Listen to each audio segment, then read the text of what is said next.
சாமி என்ன விட்டுருங்க கெஞ்சி கேட்ட தனுஷ்.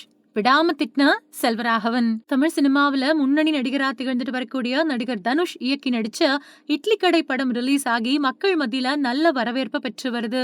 2002ல வெளியான துள்ளுவதோ இளமை படத்தின் மூலமா அறிமுகமான தனுஷ் அடுத்தடுத்து படங்கள்ல நடிச்சு ரொம்ப பெரிய இடத்தை பிடிச்சு வச்சிருக்காரு.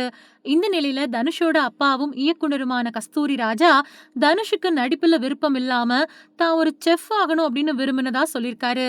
அதுல துள்ளுவதோ இளமை படத்தோட கதைய ஒரு கம்பெனிக்கு எழுதி வித்துட்டேன். அவங்க அத புத்தகமா வெளியிட்டப்போ செல்வராகவன் அந்த புக்க படிச்சுட்டு என்னோட பேர் அதுல இருக்கிறத பார்த்துட்டு இந்த கதை நல்லா இருக்கு டாடி, இதை ஏன் நீங்க படமா எடுக்க கூடாது அப்படின்னு கேட்டான். நான் கிராமத்து கதைகள் தான் பண்ணிருக்கேன், இது நமக்கு செட் ஆகாது அப்படின்னு சொன்னேன். ஆனாலும் இதை எடுக்கணும் அப்படின்னு உறுதியா செல்வராகவன் சொன்னான். ஒரு கட்டத்துல இதை நாமளே படமாக்குனா என்ன அப்படின்னு தோன்ற அதுக்கான பணிகளை ஆரம்பிச்சோம்.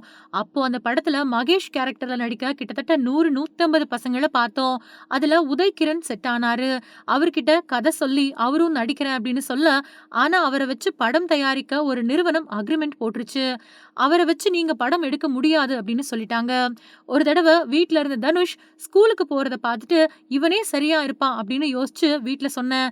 அவங்க எல்லாரும் ஒண்ணு கூடி அவனோட வாழ்க்கையை கெடுத்துடாதீங்க அப்படின்னு சொன்னாங்க. இவனும் எனக்கு சினிமாவே வேணாம் அப்படின்னு சொன்னான். ஆனா ஸ்கூல் விடுமுறை சமயத்துல ஷூட்டிங் வைக்கலாம் அப்படின்னு சொல்லி சமாதானப்படுத்தி நடிக்க வச்சேன். ஆனா ஃபைனான்ஸ் பிரச்சனை காரணமா படத்தை முடிக்க முடியல.